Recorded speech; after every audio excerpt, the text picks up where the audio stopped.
बिस्मिल्लाहिर्रहमानिर्रहीम अस्सलाम वालेकुम। आज हम MS वर्ड में लेटर टाइपिंग के कुछ बेसिक्स देखेंगे कि कैसे हम एक प्रोफेशनल, फॉर्मल या इनफॉर्मल लेटर टाइप कर सकते हैं, जैसा कि बिगिनिंग, एड्रेसिंग, सब्जेक्ट, पैराग्राफ्स और एंडिंग। तो ये सब हम आज की वीडियो में देखेंगे कि कैसे हम एक इफ़ेक्टिव लेटर जो है वो हम टाइप कर सकते हैं MS वर्ड में।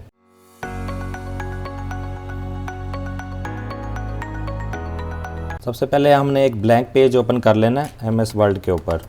ये आपको ब्लैंक डॉक्यूमेंट यहाँ पर नज़र आ रहा है जो हाईलाइट हुआ है, तो इस पे मैं क्लिक करूँगा तो हमारा ये डॉक्यूमेंट जो है वो क्रिएट हो जाएगा। अब सबसे पहले हम मार्जिन्स की बात कर लेते हैं। मार्जिन्स क्या होते हैं? एक हाइट मार्जिन होता है और एक लेफ्ट राइट मार्जिन होता है। तो जो डिफ़ॉल्ट बाय डिफ़ॉल्ट आपका वर्ड का मार्जिन्स है, आप उन्हीं को रहने दें, इसको चेंज करने की ज़रूरत नहीं पड़ती। तो एक ब्लैंक डॉक्यूमेंट क्रिएट करने के बाद सबसे पहला काम जो लेटर में होता है वो ये होता है कि हमने डेट लिखनी होती है। हम जहाँ भी हमने लेटर भेजना है, जो उसकी शुरुआत होती है वो हमेशा डेट से की जाती है। अगर आप किसी कंपनी में हैं और एक आपकी कंपनी के रेफरेंस से किसी और कंपनी को लेटर जा रहा है, तो सबसे पहले हमने रेफरेंस नंबर लिखना होता है। रेफरेंस नंबर हमेशा जो है आपकी लेफ्ट साइड से शुरू होता है और उसके सामने ही राइट साइड के ऊपर डेट लिखी जाती है। जैसा कि ये मैं आपको पहले यहाँ पे लिख के दिखाता हूँ। अगर आपने रेफरेंस नंबर क्या होता है, कोई आप इसको डिस्पैच नंबर या अपना फाइल नंबर लगाते हैं, तो उसके लिए हम नंबर सबसे पहले लिखते हैं। नंबर लिखने के बाद हम अपनी कंपनी का जो नेम होता है वो लिखते हैं, जो भी आपका कंपनी नेम हो। उसके बाद हम स्लैश लगाते हैं।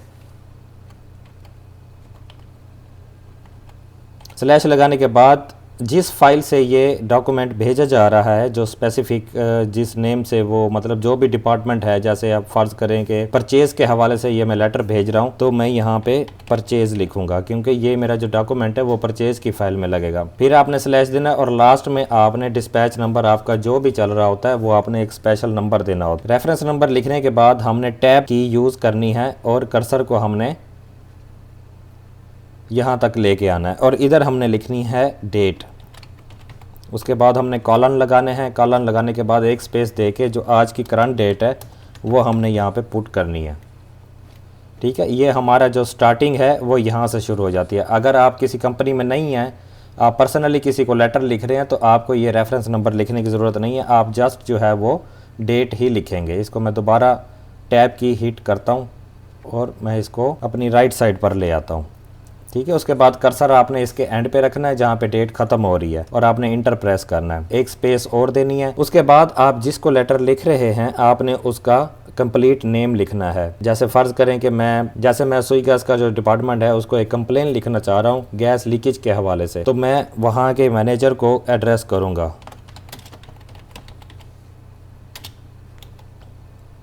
द मैनेजर या इंचार्ज लिख सकते हैं। अगर आपको मैनेजर और इंचार्ज का पता नहीं, दोनों भी लिख सकते हैं, बीच में आप स्लैश लगा दें। उसके बाद आपने उस इदारे का नाम लिखना है। अब मैं सुई गैस को लिख रहा हूँ तो यहाँ पे इसका जो एब्रीविएशन है वो मैं लिख दूंगा। उसके बाद आपने लास्ट पे इनके कॉमास लगाने हैं। उसके बाद एड्रेस अगर आप चाहें तो लिख लें, लेकिन एड्रेस लिखने की ज़रूरत नहीं होती। लास्ट में आपने सिर्फ सिटी नेम लिखना है जहाँ पे आप लेटर भेज रहे हैं वहाँ का। उसके बाद हमने फिर इंटर प्रेस करना है और एक और इंटर प्रेस करना है। ये आप याद रखें जैसे डेट लिखी है उसके बाद एक लाइन हमने खाली छोड़नी है। जब हमने ये एड्रेसिंग वाला पूरा हमने लिख लिया जिसको हम लेटर लिख रहे हैं, उसके बाद भी एक लाइन आपने ब्लैंक छोड़नी है और उससे अगली लाइन पे आपने आ जाना है। अब ये यहाँ पे हमारा जो स्टेप है ये बहुत इंपॉर्टेंट है। यहाँ पे हमने सब्जेक्ट लिखना होता है अपने लेटर का, कि हमारा लेटर के जो है किस हवाले से भेजा जा रहा है। ये एक लेटर की हाईलाइट होती है। जो भी लेटर ये खोलेगा सबसे पहले वो सब्जेक्ट पढ़ेगा, तो उसे कुछ आइडिया हो जाता है कि ये लेटर किस हवाले से लिखा गया है। तो सब्जेक्ट आपने मेंशन करना होता है। उसके बाद फिर आपने कॉलन लगाने और टैब की प्रेस करनी है। ठीक है, थोड़ा फासला रखना है, आपने करीब नहीं लिखना। सब्जेक्ट हमेशा मुख्तसर होना चाहिए, शार्ट होना चाहिए। ज़्यादा लंबा चौड़ा सब्जेक्ट लिखने की ज़रूरत नहीं है कि सब्जेक्ट में ही आप पूरा लेटर लिख दें। जैसे अब मेरा ये लेटर है, मैं सुई गैस के महकमे को लिख रहा हूँ कि सुई गैस लीकेज हो रही है मेरे घर के बाहर, तो उसका सब्जेक्ट क्या बनेगा?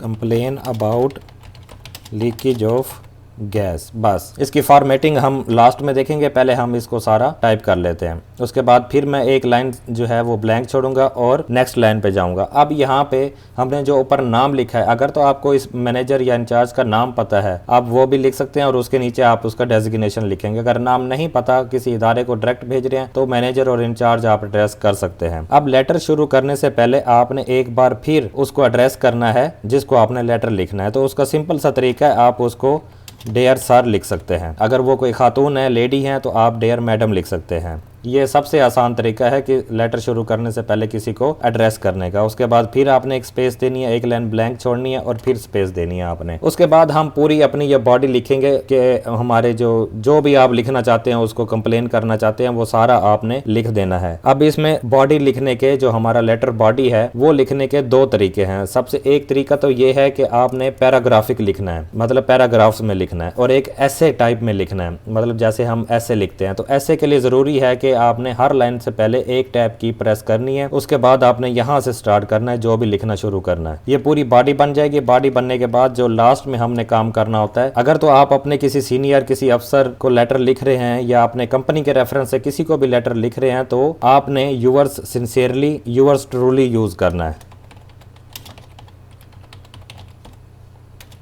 ठीक है, यूअर्स सिंसियरली भी लिख सकते हैं या यूअर्स ट्रूली भी लिख सकते हैं। अगर आप किसी अपने प्रोफेसर, टीचर या किसी ऐसे बंदे को लिख रहे हैं जिसके पास आप, मतलब जिसके आप शागिर्द हैं, स्टूडेंट हैं, या स्टूडेंट टीचर का हिसाब है, तो वहाँ पे ओबीडियंट लिखा जाता है, ओबीडियंटली। और अगर आप अपने कंपनी के रेफरेंस से किसी एक बंदे को, खास बंदे को लेटर लिख रहे हैं, तो आपको ओनली बेस्ट रिगार्ड्स लिख देना है। उसके बाद आपने सबसे लास्ट में जो है वो अपना नाम लिखना है,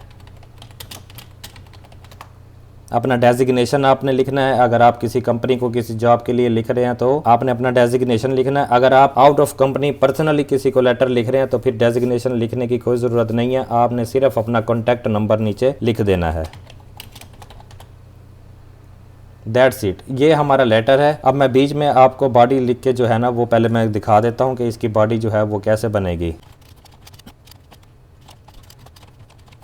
ये हमारा लेटर जो है तकरीबन कंप्लीट हो चुका है। अब फॉर्मेटिंग की तरफ चलते हैं और इसको फॉर्मेट करते हैं। फॉर्मेट में सबसे पहला काम जो हमने करना होता है वो होता है फ़ॉन्ट। तो ऑफिशियली ऑफिस में या ऑफिस के बाहर भी जो मोस्टली फ़ॉन्ट यूज़ होता है वो है टाइम्स न्यू रोमन का। तो मैं इसको Ctrl+A प्रेस करके सिलेक्ट ऑल करता हूँ और यहाँ पर फ़ॉन्ट्स वाली ऑप्शन में यहाँ मैं टाइम्स न्यू रोमन सेलेक्ट करके इसको इंटर कर दूँगा। और उसके बाद जो टेक्स्ट साइज़ है वो हमने 12 रखना होता है, जो कि ऑफिशियल एक साइज़ है लेटर टाइपिंग में। उसके बाद जो सब्जेक्ट है उसको हमने हाईलाइट करना है। तो ये जो हमारा सब्जेक्ट लिखा हुआ है ऊपर, इसको हमने सेलेक्ट करना है। सेलेक्ट करने के बाद हमने इसको बोल्ड करना है। बोल्ड करने के बाद थोड़ा सा इसका साइज़ हमारा दूसरे फ़ॉन्ट से ज़्यादा होना चाहिए, तो मैं इसका जो फ़ॉन्ट साइज़ है वो 13 कर देता हूँ। और इसको हमने अंडरलाइन भी रखना है। और इसका जो अलाइनमेंट है वो हमने सेंटर रखनी है। ये सब्जेक्ट हमेशा सेंटर में होता है, जो लेटर को भी थोड़ा खूबसूरत बनाता है। उसके बाद हम आते हैं लाइन स्पेसिंग के ऊपर। ये देखें, यहाँ पे अगर मैं कर्सर यहाँ पे पुट करता हूँ यहाँ दूसरी लाइन पे, तो इसमें और नीचे जो टेक्स्ट लिखा हुआ है इसमें थोड़ा सा फासला आपको नज़र आ रहा है। तो इसको दूर करने के लिए मैं क्या करूँगा कि यहाँ तक इसको मैंने सेलेक्ट कर लेना है। और ये आपकी लाइन स्पेसिंग की जो ऑप्शन है, यहाँ ड्रॉप डाउन एरो पे क्लिक करूँगा और इसको हमने यहाँ से रिमूव स्पेस आफ्टर पैराग्राफ कर देना है। तो इसके दरमियान लाइन के बीच में जो स्पेस थी वो ख़त्म हो चुकी है। यही काम अब हमने, जो हमारी बॉडी है लेटर की, उस पर भी हमने लाइन स्पेसिंग जो है वो ख़त्म कर देनी है। तो ये रिमूव स्पेस मैंने कर दिया है।